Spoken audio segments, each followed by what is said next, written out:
Hello दोस्तों, कैसे हो आप सब लोग। उम्मीद है कि आप सब लोग ठीक ठाक हो गए। तो गाइज, आप लोगों का स्वागत है आपके YouTube channel MKD academic study में। तो स्टार्ट करने से पहले मेरे चैनल को लाइक करें, शेयर करें, सब्सक्राइब करें और बेल आइकन दबाना ना भूलें।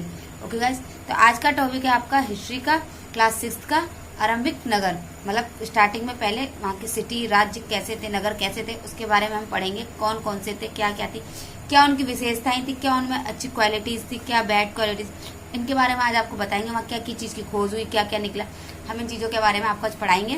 तो स्टार्ट करते हैं। तो नोटबुक का पेन लेके बैठे ताकि नोट पॉइंटों को आप लिखते जाओ साथ में। ठीक है। पहली कहानी आ रही है हमारी हड़प्पा की कहानी।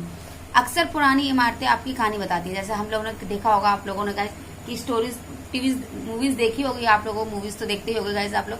तो आपने मूवीज में देखा होगा, तो कहते थे पुरानी हवा, मतलब किसी जगह को, पुरानी हवेलियों को देख लेते ना, अक्सर ये इमारतें कुछ हमें बताती है। मतलब ये कोई कहानी हमें बता रही है। मतलब उसकी इमारतें को देख के मतलब आपको ऐसा लगता है कि हाँ पूरा खंडर है, आप उसको देख के आपको लगेगा कि हाँ ये कोई हमें स्टोरी बता रही है। मतलब कहने की बूढ़े, मतलब पूरा पहले के टाइम के समय के लोग बोलते थे कि हाँ अक्सर ये कोई इमारत हमें कोई कहानी बताती है।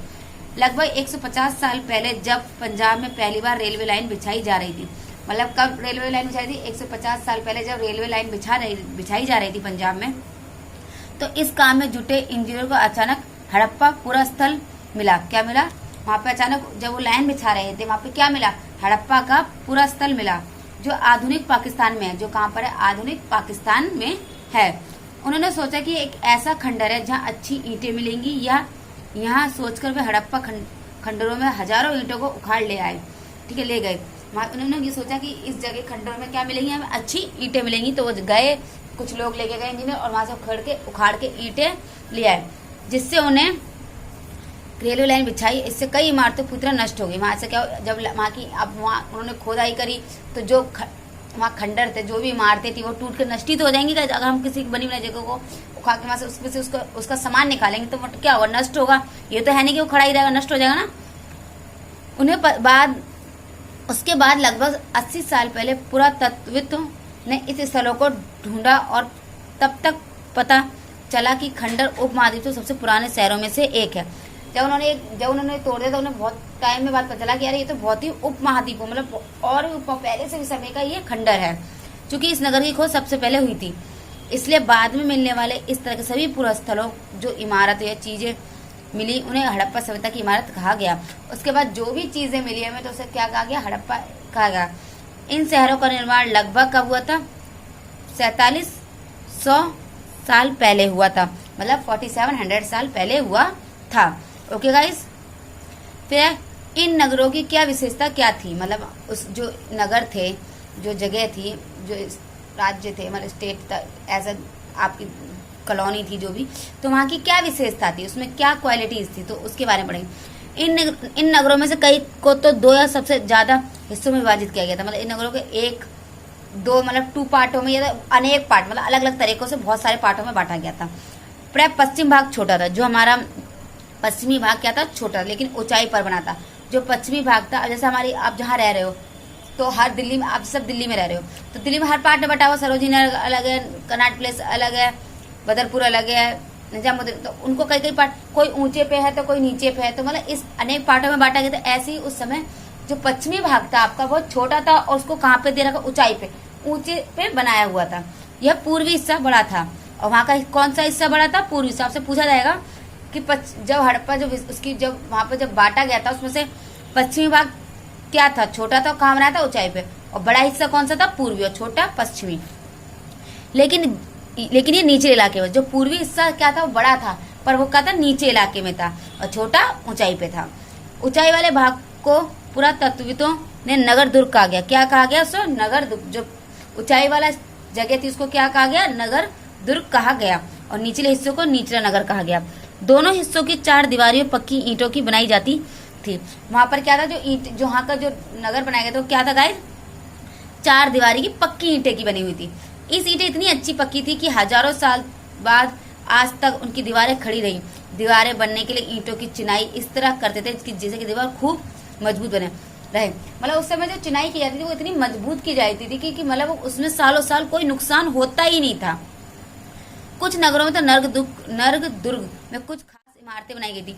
अब आपसे कोई ये नहीं बोलेगा छोटा हिस्सा प्रपश्चिमी, ये नहीं बोलेगा, वहां से कहेगा नर्ग दुर्ग या नर्ग निचला, तो आपको पता चल जाएगा निचला हिस्सा बड़ा था और नर्ग दुर्ग छोटा हिस्सा था पश्चिमी का। मिसाल के तौर पे मोहनजोदड़ो में खास तालाब बनाया गया था। अब मिसाल के तौर पे जो वहाँ पे हड़प्पा में एक मोहनजोदड़ो था, वहाँ पे क्या एक खास तालाब बनाया गया था। उसका आज के टाइम में गाइस बहुत पूछा जाता है कि मोहनजोदड़ो में तालाब बनाया गया था उसे क्या कहते हैं। आगे आएगा तब हमको बताएं। जिसे हम पुरातत्वविदों के महान स्नानघर कहा गया, जो उसे नहाने वाला स्नानघर कहा गया। इस तालाब को बनाने की ईंटें और प्लास्टर इस्तेमाल किया गया। क्या किया गया था वहाँ? ईंटें और प्लास्टर का इस्तेमाल किया। मतलब उस समय भी ईंटें और प्लास्टर चलता था और आज समय भी चल रहा है गाइस। इसे पानी को इस बार रोकने के लिए प्लास्टर के ऊपर चारकोल की परत चढ़ाई गई। इसे सरोवर दो तरफ से उतरने के लिए सीढ़ियां बनाई गई। उस सरोवर में, उस तालाब में दोनों साइड सीढ़ियां बनाई गई थी और चारों ओर कमरे बनाए गए थे। इसमें भरने के लिए पानी से कुएं से निकाला जाता था। उसके चारों ओर क्या बनाए गए थे? कमरे बनाए गए थे। इसमें भरने के लिए पानी से कुएं से निकाला जाता था और प्रयोग में इसके बाद खाली कर दिया जाता था। शायद ये विशिष्ट नगर की विशेष अवसरों पर स्नान किया करते थे। यहाँ पर कुछ विशिष्ट लोग थे जो वहाँ पे, मतलब वहाँ के लोग विशिष्ट, वहाँ पे लोग क्या करते थे? नहाया करते थे। कालीबंगा, लोथल जैसे अन्य नगरों के अग्निकुंड मिले। अब आपसे पूछा जाएगा कि कालीबंगा, आपसे पूछेगा मोहनजोदड़ो में क्या बोला? स्नानघर में नहाने वाला स्थान मिला आपको। फिर पूछेंगे कालीबंगा, लोथल में क्या बोला? आप क्या बोलोगे? अग्नि के कुंड, मतलब हवन करने वाले जो कुंड होते हैं, पूजा पाठ करते हैं उसको कुंड होता है ना गाइस, वो मिले। जहाँ संभवतः यज्ञ किए जाते थे। वहां इससे क्या पता चल रहा था आपको? सब प्रभाव ये पता चलता था कि वहां पे क्या होता था? पूजा पाठ या यज्ञ हुआ करते थे। कहाँ पे? कालीबंगा और लोथल में। हड़प्पा, मोहनजोदड़ो और लोथल जैसे कुछ नगर बड़े बड़े भंडार गृह मिले हैं। ओके गाइस, क्या मिले थे हमें? यहाँ बड़े बड़े गृह, नहाने वाले बड़े भंडार गृह मिले थे, बड़े बड़े भंडार गृह मिले थे। ओके गाइस, आगे करें कुछ ये चीज और ये पढ़े थे। ये नगर आधुनिक पाकिस्तान, पंजाब, सिंध प्रांत, भारत के गुजरात, राजस्थान, हरियाणा, पंज प्रांतों में मिले हैं।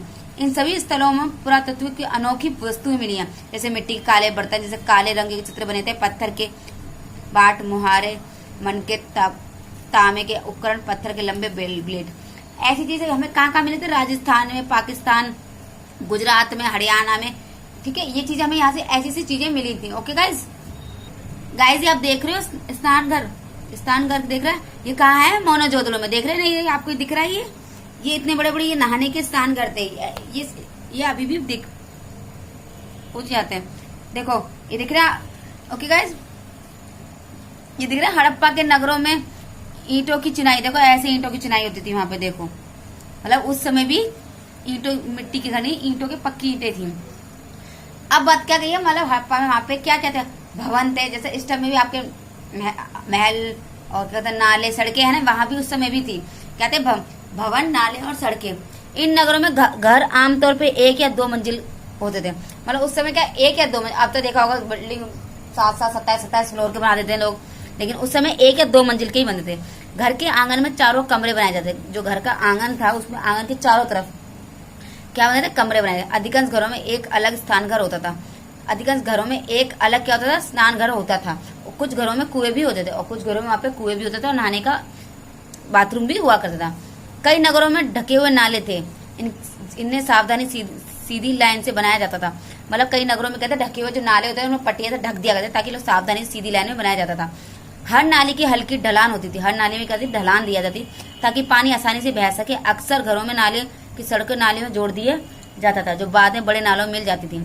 नालियों को ढके होने के कारण जगह जगह में हॉल बनाए गए थे जिनके जारी इनकी देखभाल सफाई की जा सके। घर, नाले, सड़कों निर्माण योजनाबद्ध तरीके से एक साथ किया जाता था। मतलब वहाँ पे जो सड़कें, नाले, जो भी एक योजना बनाई जाती थी, हमें कैसे इस चीज को कैसे बनाना है। ठीक है गाइस। फिर है नागरिक के जीवन। वहाँ कैसे जो वहाँ के लोग थे वो कैसे जीवन करते। हड़प्पा की नगर में बड़ी हलचल रहा करती थी। जो हड़प्पा का एरिया था वहाँ क्या बहुत ही हलचल रहती थी। यहाँ एक ऐसे लोग रहते थे जो नगर में खास इमारतें बनाने की योजना में जुटे रहते थे। वहाँ लोग कहते थे ऐसे लोग वहाँ रहते थे जो क्या कहते हैं बड़ी बड़ी इमारतें बनाने में जुटे रहते। ये संभव यहाँ के शासक थे। ये भी संभव कि यह शासक लोग भेजकर दूर दूर से दूध, धातु, बहुमूल्य पत्थर, अन्य उपयोगी चीजों को मंगवाते थे। शायद शासक लोग खूबसूरत मानकों, सोना चांदी से बने आभूषण जैसी कीमती चीजों को अपने पास रखते होंगे। वहाँ के लोग, ये बात की गई हो कि लोग उनके पास ये चीज हो सकती है और वो ऐसे करते होंगे। इन नगरों में लिपिक भी होते थे जो मुहारों तो पर लिखते थे। जो लिपिक कहते हैं जो मुहारों पे जो सिक्के होते हैं ना उन पे लिखने की, मोहरों पे लिखने के कहते हैं। शायद इन चीजों को भी लिखते होंगे जो बची नहीं पाई, जो चीज नहीं बच पाई उन पे भी लिखा करते होंगे। ठीक है।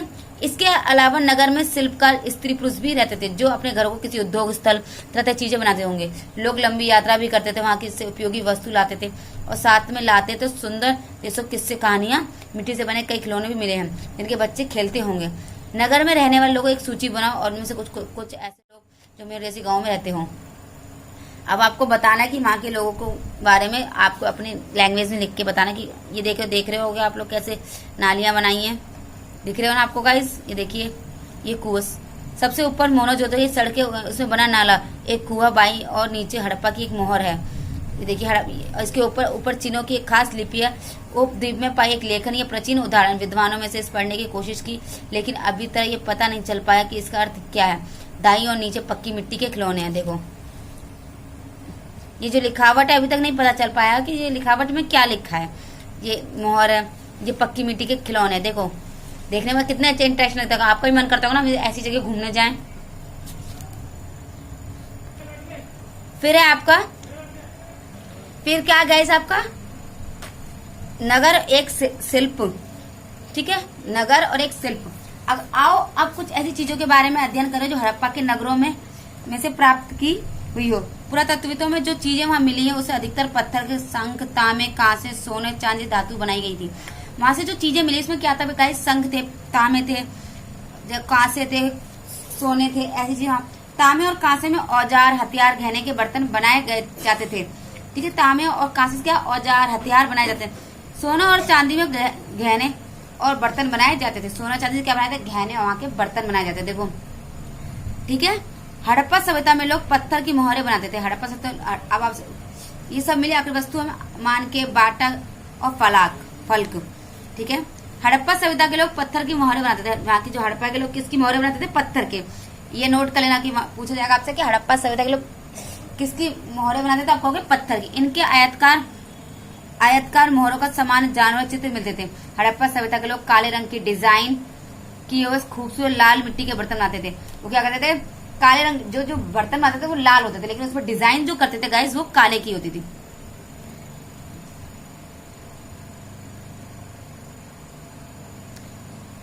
सप्रभात 7,000 साल पहले मेहरगढ़ में कपास की खेती थी। मतलब आपको कपास की खेती करते थे, आप कहोगे मेहरगढ़ में।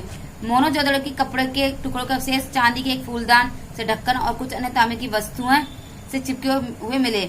पक्की ईंट, मिट्टी तथा फैन से बनी तकलियों व सूत कताई का संकेत देती है। तो आपसे पूछा जाएगा कि कपास की खेती कहाँ होती थी साल पहले, तो आप कहोगे मेहरगढ़। इनमें से अधिकांश वस्तु का निर्माण विशेषज्ञ ने किया था। विशेषज्ञ उसे कहते हैं जो किसी खास चीजों को बनाने के लिए खास परीक्षण लेता है। हम विशेषज्ञ मतलब साइंटिस्ट किसे कहते हैं, जो किसी चीज को बनाए, उसकी जांच करे, उसको क्या कहते हैं, विशेषज्ञ कहते हैं। जैसे पत्थर, तारसान, मन के चमकना, मुहारे, पचकारी, ठीक है, करना। पद 28 चित्र में देखा कि मूर्ति के चेहरे पे कितने आकर्षक ढंग से बनाया गया, उसकी दाढ़ी कितनी अच्छी तरह दर्शाई गई है। यह किसी विशेषज्ञ मूर्तिकार का ही काम होता होगा। ये चित्र आपको मैं दिखाती हूँ। देखो गाइस, ये चित्र देख रहे हो इसकी दाढ़ी को कितनी अच्छी तरह सजाया गया, इसके जो इस पे बारीकी से काम किया गया। देखो इससे पता देखो ये बहुत ही कोई अच्छा कलाकार होगा, विशेषज्ञ होगा जो इसके बारे में जानता हो। कितनी अच्छी तरह उसको उसने हमें प्रस्तुत किया है, वो चीज में बताया गया है। ठीक है, शायद कुछ महिला पुरुष दोनों इस काम को दक्ष, मतलब ये भी कह सकते हैं हम कि महिला और पुरुष दोनों ही करते हों। आगे फिर कच्चे माल की खोज, मतलब कच्चे जो मतलब कच्चा माल, मतलब जो चीज की बनी, ऐसा कहते हैं कच्ची सब्जी, उसको काट के पीट के बनाओगे तभी तो आप आलू की सब्जी मटर पनीर खा लेते हो। तो जब तक नहीं बनता वो कच्चा होता है, बन जाता तो वो पक जाता है, इसी बोला कच्चा माल होगा कुछ भी, उसकी खोज। कच्चा माल उन पदार्थों कहते हैं जो प्रकृति रूप से मिलते हैं। हम कच्चे माल को क्या कहते हैं, जो हमें नेचुरल रूप से मिलते हैं, या किसान का पशुपालक का उत्पादन करता है, जैसे लकड़ी, धातु, आयस्क, प्रकृति के उपलब्ध कच्चे माल। इनमें से फिर कई तरह की चीजें बनाई जाती है। जैसे मिसाल के तौर पर किसानों द्वारा पैदा किए गए कपास का कच्चा माल कहते हैं।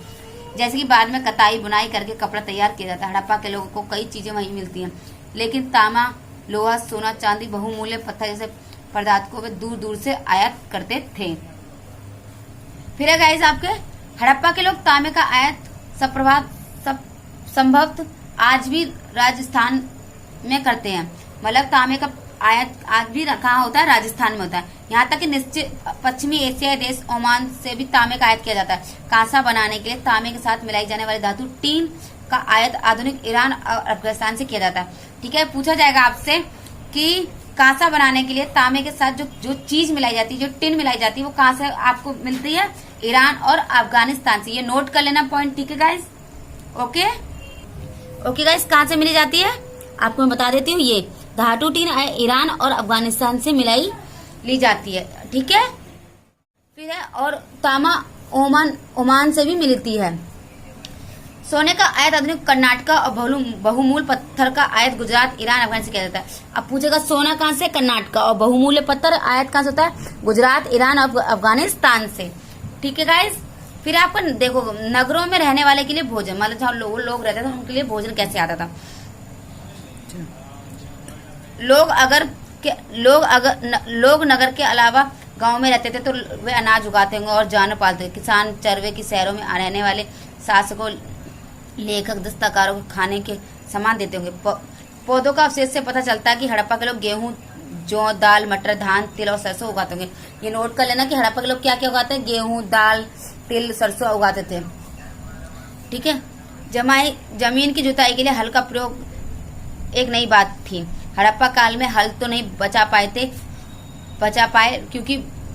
क्योंकि वे पहले लकड़ी से बने जाते थे, लेकिन हल के आकार के खिलौने मिले थे। इससे क्षेत्र में बारिश कम होती थी, इसलिए सिंचाई के लोगों ने कुछ तरीके अपनाए। समप्रभात पानी का संचय किया जाता होगा, जोत पड़ने में उसमें फसलों की सिंचाई की जाती होगी। हड़प्पा के लोगों यहाँ भैंस, भेड़, बकरी पालते थे। बस्तियों के आसपास तालाब, चरगे होते थे, लेकिन सूखा महीनों में मवेशियों के झुंड को चारा, पानी, तलाश दूर दूर तक क्या है ले जाया जाता था। और बेर जैसे फल को इकट्ठा करते थे, मछली पकड़ते थे और हिरण जानवर शिकार करते थे। ठीक है, हड़प्पा के लोग क्या थे? वहाँ के लोग जो रहते थे मछली, हिरण, जानवर शिकार करते थे। जब वहाँ मतलब जब बारिश नहीं होती थी तो जो जानवर थे उनको दूर दूर पानी के लिए ले जाते थे, चारे के लिए दूर दूर ले जाते थे, इन सब की तलाश करते थे। ठीक है गाइस, गुजरात के हड़प्पा कालीन नगर का सूक्ष्म निरीक्षण। कच्चे इलाकों में खादिर बेद के किनारे धोलावीर नगर बसा था। वहाँ साफ पानी मिलता था। वहाँ क्या मिलता था गाइस? साफ पानी मिलता। कुछ जमीन उपजाऊ हुई थी। जहाँ हड़प्पा सभ्यता में कई नगर दो भागों में विभक्त थे। हड़प्पा सभ्यता में क्या दो नगरों को दो भागों में विभक्त किया गया था, जिसमें धोलावीर नगर 3 भागों में बांटा गया। और धोलावीर कितने में बांटा गया था? 3 में। और इसके हर किस्से में चारों ओर पत्थर की ऊंची ऊंची दीवारें, हर हिस्से में क्या होती? पत्थर की ऊंची ऊंची दीवारें बनी गई थी। और इसके अंदर जाने के लिए बड़े बड़े प्रवेश द्वार थे। वहां जो अंदर घुसने के लिए, एंट्री करने के लिए बड़े बड़े द्वार थे। इस नगर में एक खुला मैदान भी था। एक क्या था? खेलने के लिए मैदान भी था, जहाँ सार्वजनिक कार्यक्रम आयोजित किए जाते थे। मतलब कोई भी नृत्य समय, मेला, कुछ भी। यहाँ मिलने कुछ अवशेष हड़प्पा लिपि के बड़े बड़े अक्षरों में पत्थरों में खुदाया पाया गया।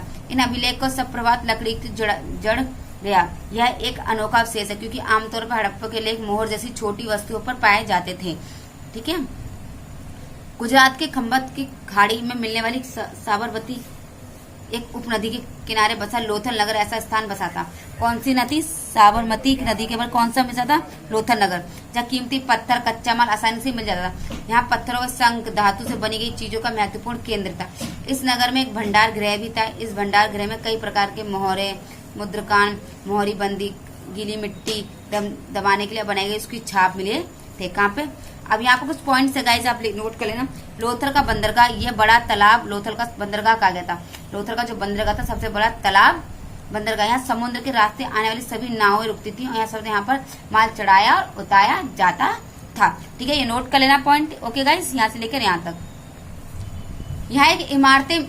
यहाँ पर एक इमारतें मिलती है जो सब प्रभात मान के बनाने का काम होता था। पत्थर के टुकड़े, अदबन बन के बनाने वाली उपकरण तैयार यहाँ भी मिलते थे। मतलब वहाँ पर कुछ खिलौने ये सब बनाने के मान के वहाँ मिलते थे। अद बने ऐसे टुकड़े वहाँ मिलते थे। देखो ये दिख रहा है आपको, मुद्रा मोहर और मुद्कान की मोहर बंदी। मुद्रा का प्रयोग सब सामान्य भरे उन डिब्बों थैलों चिन्हित करने के लिए किया जाता है जो जिन्हें एक जगह से दूसरी जगह भेजा जाता है। थैलों का बंद करने के बाद मुहार में गीली मिट्टी पोत कर उसमें मोहरें लगाई जाती थी। मोहरे को छाप को मोहरबंदी कहते थे। ठीक है, अगर ये छाप टूटी हुई नहीं होती तो उसको साबित हो जाती थी अगर सामान के साथ छेड़छाड़ नहीं हुई हो तो। ठीक है, अगर वो सामान में कोई छेड़छाड़ तो वो टूटेगी नहीं, तो उसकी मोहर अच्छी क्लियर ही आएगी। सभ्यता का अंत का रहस्य, मतलब जो सभ्यता थी उसका एंडिंग कैसे हुई थी। लगभग 3900 साल पहले एक बड़ा बदलाव देखने को मिला। अचानक लोगों ने इस नगर को छोड़ दिया। मतलब क्या हुआ अचानक, ये नहीं पता क्या हुआ, मतलब बस बताया जाता है कि ऐसे अंत हुआ इसका। अचानक क्या हुआ, वहां पे लोगों ने जगह को छोड़ दिया। लेखन, मोहर, बाट का प्रयोग बंद हो गया। जो भी वहाँ काम होता है वो सब क्या हो गया, बंद हो गया आपका। दूर दूर से कच्चे माल का आयात काफी कम हो गया। मोहर सड़क कचरे ढेर बनने लगे। जाली निकास प्रणाली नष्ट हो गई और सड़कों में झुग्गी नमूना घर बनाए जाने लगे। ये सब क्या हुआ कुछ पता नहीं। कुछ विद्वानों का तो कहना कि नदियां सूख गई थी, अन्य का कहना कि जंगल में विनाश हो गया था, इसके कारण हो सकता है। आज तक ये नहीं पता चला गाइस कि मोहनजोदड़ो हड़प्पा का कैसे नष्ट हुआ, कैसे समाप्त हुआ, क्यों लोग वहां वो खोज जो हमारे साइंटिस्ट हैं, जो हमारे खोज करता है, आज तक इस चीज को खोज रहे हैं, इस चीज के बारे में कि ऐसा क्या हुआ था, लेकिन अब तक उसका कोई हमें पता नहीं चला है। वहाँ ईट को पकाने ईंधन की जरूरत पड़ती है। इसके अलावा मवेशियां, भेड़, बड़े बड़े झुंड के चरगों, घास वाले मैदान समाप्त हुए। लेकिन कुछ इलाकों में बाढ़ भी आ गई, लेकिन इनके कारण ये स्पष्ट नहीं हो पाता इनके सभी नगरों का अंत कैसे, क्योंकि बाढ़, नदी सूखने को अक्सर कुछ भी इलाका में हुआ होगा। ऐसा लगता है कि शासकों का नियंत्रण समाप्त हो गया। जो भी हुआ होगा पर अक्सर बिल्कुल साफ दिखाई देता है। आधुनिक पाकिस्तान में सिंध, पंजाब की बस्तियां उजड़ गई। कई लोग पूर्वी दक्षिणी इलाकों नई छोटी छोटी बस्ती जाकर बस गए। मतलब क्या हुआ, जो सिंध पंजाब की बस्तियां वो उजड़ गई और कोई लोग मतलब दक्षिण और पूर्वी इलाकों में जाकर छोटी छोटी बस्ती बना के वहां रह लें। इसके अलावा 1400 साल बाद नए नगरों का विकास हुआ। इनके बारे में तुम अध्याय 5 और 8 में जब आगे चैप्टर पढ़ाएंगे हम उसके बारे में आपको बताएंगे। ओके गाइस, तो आज का आपका चैप्टर कैसा लगा मुझे कमेंट बॉक्स में कमेंट करके जरूर बताना गाइस। और आपने यूट्यूब चैनल को लाइक करना, शेयर करना, सब्सक्राइब करना, बेल आइकन दबाना। अगर मुझसे कोई मिस्टेक हो गई तो आप मुझे कमेंट बॉक्स में कमेंट कर जरूर बताना कि मैम समझ में नहीं आया, तो मैं आपकी पूरी हेल्प करने के लिए बैठी हूँ गाइस। ओके गाइस, सेफ रहो, घर पे रहना। Okay guys, bye.